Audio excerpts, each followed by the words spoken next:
Премиерот Никола Груевски, придружуван од бројни министри, нивни заменици и директори на јавни предпријатија од редовите на владеачката партија, вчера одржаа трибини во општините Чешиново, Блешево и во Виница. На трибините Груевски посочи дека политиката на СДСМ за спорот со името и евроатланската интеграција е лицемерна, додавајќи дека Црвенковски имал 15 години можност да го реши проблемот со Грција. Груевски вели дека во 2005 година лидерот на СДСМ прифатил да разговара за идентитетот. Кога тој беше на позиција, со предлогот од 2005 година беше подготвен, јавно покажна подготвеност да тргува и со идентитетот на македонскиот народ. Втора значајна работа е што овој проблем ниедна преходна влада не успеа да го реши. Сега само 15 години беше на власт, плюс Бранко што го узурпираше председателското место уште 5 години.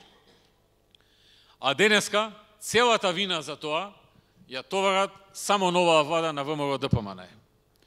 И сака да кажа дека само заради тоа што оваа влада на ВМРО-ДПМН не го решила тој проблем, ние не можеме да влеземе во НАТО или не можеме да влеземе во Европската унија.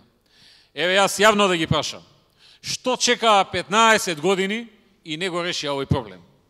Зошто го лажеа народот прво дека ФИРОМ ќе ни бил само за 2 месеци и после 2 месеци ќе сме се вратиле на Република Македонија? И второ, дека времето работело за нас. 15 години ја слушавме таа приказна, за денеска да кажат дека ВМРО-ДПМН е главниот виновник зошто не е решен проблемот со името и зошто заради тоа земјата не може да стане членка на НАТО и Европската унија. Затоа велам дека тоа се лицемерни политики, кои што граѓаните ги препознаваат и ќе ги казнат и на наредните избори, затоа што СДСМ не започна да се менува.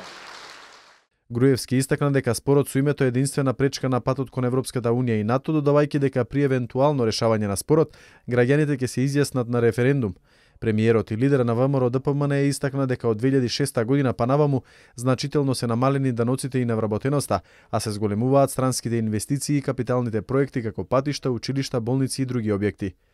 Овие нови политики што ги воведовме во 2006 и 2007 допринесува во овие 2 години, пред да започне светската криза кон крајот на 2008 година, да оствариме и висок економски раст од 6% во 2007 и 5% во 2008. Да го оствариме најголемиот извоз на Македонија, 60% зголемен извоз за овие 2 години, 2007 и 2008.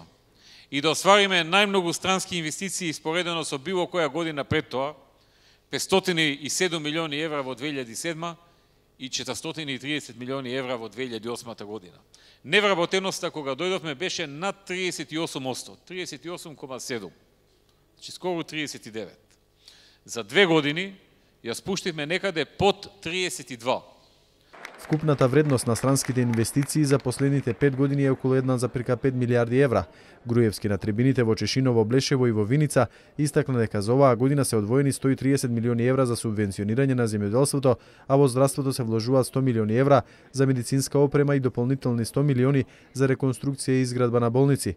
Лидерот на ВМРО-ДПМН нагласи дека и во време на криза не дозволиле да има намалување на платите, пензиите и социјалната помош, како и отпуштање на работниците, како што се случувало во многу европски држави. Премиерот Никола Груевски пред граѓаните соопшти дека и во иднина ќе продолжа со спроведувањето на реформите во здравството, образованието, администрацијата, судството и во останатите сектори, посочувајќи дека паралелно ќе се води и силната неселективна борба против криминалот и корупцијата.